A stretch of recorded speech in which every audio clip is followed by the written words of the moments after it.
ఇప్పుడు చంద్రబాబు నాయుడు గారు రాజధాని అమరావతి అని చెప్పాడు. మేము రాజధాని అమరావతి కాదని ఎప్పుడు చెప్పలా, 3 రాజధానులు అని చెప్పాం.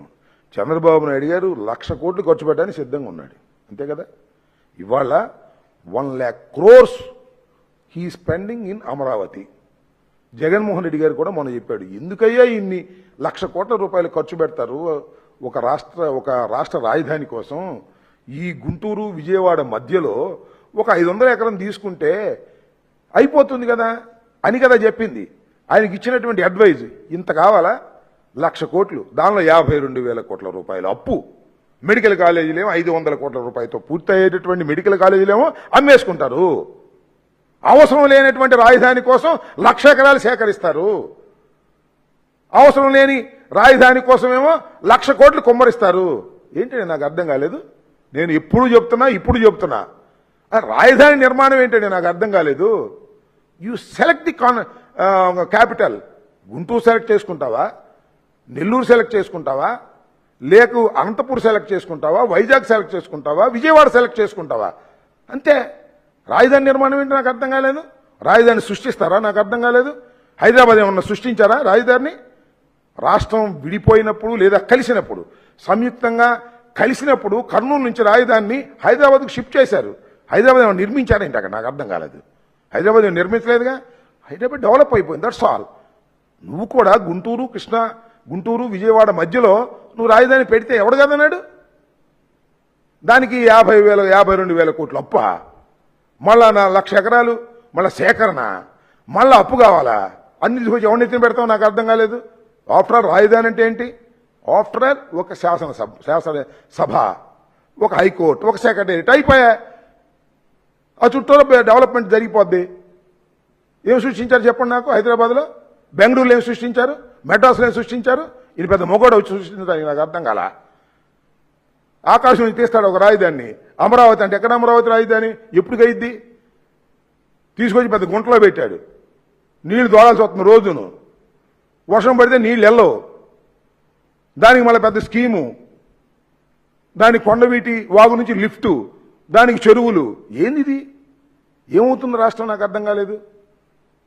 రాష్ట్రం ఇప్పటికే రాష్ట్రంలో వనరులు లేక ఇబ్బంది పడతా ఉంటే ఇంకా నువ్వేంతో సంపద సృష్టిస్తానని చెప్పేసి అప్పుడు సృష్టించేటువంటి కార్యక్రమం చేస్తున్నాడు. రాష్ట్రానికి పచ్చి ద్రోహం చేస్తున్నటువంటి వ్యక్తి నారా చంద్రబాబు నాయుడు గారని మరొకసారి ఘంటాపథంగా చెప్పదలుచుకున్నాం. ఇంకా ఒక విషయం చెప్తున్నా, మేము మొన్న చెప్పింది జగన్మోహన్ రెడ్డి గారు చాలా స్పష్టంగా చెప్పాడు. చంద్రబాబు నాయుడు గారు చేస్తున్నది తప్పు. ఆయన చేయదలుచుకుంటే, సింగిల్ రాజధానిగా పెట్టదలుచుకుంటే గుంటూరు విజయవాడ మధ్యనే 500 ఎకరాల్లో నిర్మించవచ్చని సలహా ఇచ్చారు. మేము 3 రాజధానులని చెప్పాము. అన్ని ప్రాంతాలు మాకు సమానం అనే ఉద్దేశంతో మేము పార్టీ ఓడిపోయాము. ఇవాళ ఇంకా దాని మీద చర్చ జరగలేదు. మేము 3 రాజధానికే కట్టుబడి ఉంటామా, లేకపోతే ఒక రాజధాని కట్టుబడి ఉంటామా అనేది చర్చ జరగలేదు. చర్చ జరిగిందో నిర్ణయించుకుంటాం. అంటే మీరు అడుగుతున్నారంటే ఏంటి అర్థం? ఒకటి మాత్రం నాకు చాలా సంతోషంగా ఉంది.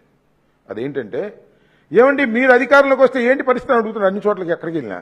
అంటే మేము అధికారంలోకి వస్తున్నామనే విషయాన్ని ఆ ప్రశ్నించే వాళ్ళందరికీ అర్థమైపోయింది అనమాట.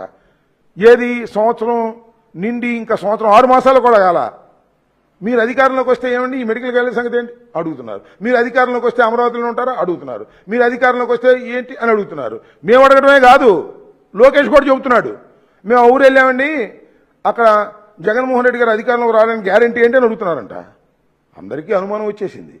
ఈ కూటమి ప్రభుత్వం 5 సంవత్సరాల తర్వాత ఉండేది కాదని, మళ్ళా జగన్మోహన్ రెడ్డి గారి అధికారంలోకి వస్తున్నారనేటువంటి భావన సర్వత్రా వినిపిస్తుందనే దానికి సంతోషం. అయితే ఈ రాజధాని అంశం మీద మేము పూర్వం తీసుకున్నటువంటి స్టాండ్ 3 ప్రాంతాలకి 3 పట్టణాల్లో ఈ రాజధాని డివైడ్ చేసి ఉండాలి అనేటువంటి అధికార వికేంద్రీకరణ భావించాం. ఆ తర్వాత ఓటమి పాలయ్యాం. దానివల్లే ఓటమి పాలయ్యామని కొంతమంది అంటారు, కాదు కొంతమంది అంటారు. వీటన్నిటి మీద సుదీర్ఘమైన చర్చ జరగాలి. ఆ చర్చ జరిగినప్పుడు వీటన్నిటికీ సమాధానం చెప్తాం. ఇవాళ ఎవరు చెప్పినా ఒకటి మాత్రం వాస్తవం, జగన్మోహన్ రెడ్డి గారు మొన్న చెప్పింది, చంద్రబాబు నాయుడు గారు చేస్తున్నటువంటి అతి దారుణమైన 1,00,000 ఎకరాలు 1,00,000 కోట్ల కన్నా అది కరెక్ట్ కాదు. 500 ఎకరాలతో రాజధానిని మీరు చేస్తే బాగుంటుందని ఒక సలహా ఇచ్చారు. ఆ సలహా మేము పాటించము, గంగలోనే దూకుతాము, లేదా కొండవీటి వాగులోనే దూకుతాము, లేదా ఈ గుంటలోనే రాజధాని పెడతాము, ఈ గుంటలోనే వేల కోట్లు లక్షల కోట్లు ఖర్చు పెడతామంటే ఆయన కర్మ. దానికి ప్రజలు బాధ్యత వహించాల్సిన పరిస్థితి. ఇవాళ లబోదిబం అంటున్నారండి అమరావతిలో ఉన్నటువంటి రైతాంగం. చంద్రబాబు నాయుడు గారికి ఓట్లు వేసినటువంటి రైతాంగం లబోదిబం అంటున్నారు. ఏంది కర్మ అని. 52,000 ఎకరాలు ఇస్తే దానికి దిక్కు లేదు, మళ్ళా 43,000 ఎకరాలు మేము ఎక్వైర్ చేస్తామని చెబుతున్నాడు. సిగ్గుశరం లేదని వాళ్ళే లబోదిబం అంటున్నారు. చంద్రబాబు నాయుడికి సంబంధించిన వాళ్ళేం వైసీపీ వాళ్ళు కాదు, వాళ్ళే లబోదిబం అంటున్నాడు. వాళ్ళు ఏడుపులు కొట్టుకుపోతాడు చంద్రబాబు నాయుడు, గుర్తుపెట్టుకోమని మనవి చేస్తున్నా. మొన్న ఏంటంటే రాజధాని మునిగిందంటే అక్కడ రాజధాని మునిగిందంటే మేము ఒప్పుకుంటాం అన్నారు. ఎందుకు పాల్గొట్టారే? కొత్తగా వేశారుగా ఒక హైవేని. చూశారుగా మీరు హైవే కొత్తది, ఇక్కడ నుంచి నూజివీడు మన ఇబ్రహీంపట్నం దగ్గరికి వెళ్ళి అక్కడ నుంచి ఎయిర్పోర్ట్ దాకా వెళ్ళిద్ది.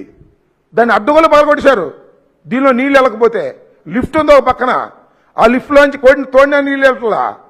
చివరికి హైవేని కొత్తగా వేసినటువంటి హైవేని పగలగొట్టి నీళ్లు పంపాల్సి వచ్చినటువంటి పరిస్థితులు ఉందంటే అమరావతి ఎంత లోతట్టు ప్రాంతమో నేను ప్రత్యేకంగా చెప్పాల్సిన అవసరం లేదు.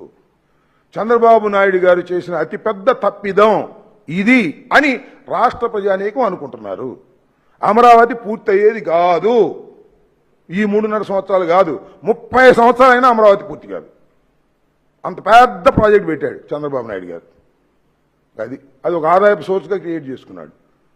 అప్పుడెప్పుడు మోడీ గారు అన్నాడే పోలవరం ఇది ఏటీఎం అని, ఇది ఒక ఏటీఎం, అమరావతి ఒక ఏటీఎం. 52,000 కోట్ల అప్పులు తీసుకొచ్చాడు, టెండర్ పిలిచాడు, దానిలో మొబిలైజేషన్ అడ్వాన్స్ ఇస్తాడు, దానిలో 8% వెనక్కి తీసుకుంటాడు, మళ్ళీ కొంత పర్సెంటేజ్ తీసుకుంటాడు. ఆయన వాళ్ళ అబ్బాయి సూట్ కేసు సర్దుకుంటారు, హైదరాబాద్ తీసుకుపోతారు. ఇదే పని. ఓకే,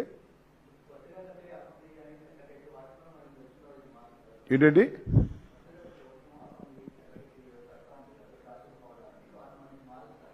ఎవరు మేము వచ్చినాక తొందర ఎందుకు ఇంకా చెప్తాం, ఇంకా ఆలోచిస్తాం.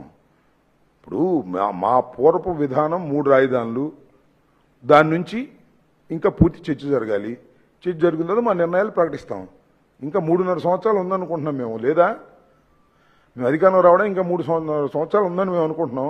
వాళ్ళే తొందరపడిపోతున్నారు కొంతమంది. ఏమంటే తొందరగా చెప్పండి అని. ఇంకా 3.5 సంవత్సరాలు ఉంది కాబట్టి దాని మీద కూలంకషంగా ఆలోచించి చర్చించుకుని పార్టీ పరంగా చర్చించుకున్న తర్వాత మా నిర్ణయాలు పూర్వం నిర్ణయాలు ఏమన్నా తప్పులో రైట్లో ఉన్నాయో చర్చించుకున్న తర్వాత దెన్ వి విల్ అనౌన్స్. ఇప్పుడెప్పుడే తొందరపడాల్సిన అవసరం. ఇప్పుడు మేము తొందరపడుతున్నా రైతులకు ఎరువులు తొందరగా ఇవ్వమని తొందరపడుతున్నాం, అది ఇవ్వలేమని వాళ్ళు లబ్బోదివ్వమంటున్నారు. అదేవిధంగా ఈ రాజధాని సంగతి ఏంటో తేల్చమని తొందరపడుతున్నాం. ముందు ఆయన చేయాల్సిన ఆయన చేయనియండి. మా నిర్ణయాలను తప్పనిసరిగా మేము ప్రకటిస్తాం. ఒకటి మాత్రం వాస్తవం, మేము అధికారంలోకి వస్తే ఏం చేయాలనే విషయాలను ఇంత ఎర్లీగా కన్నా తర్వాత మేము ప్రకటించడం జరుగుతుంది.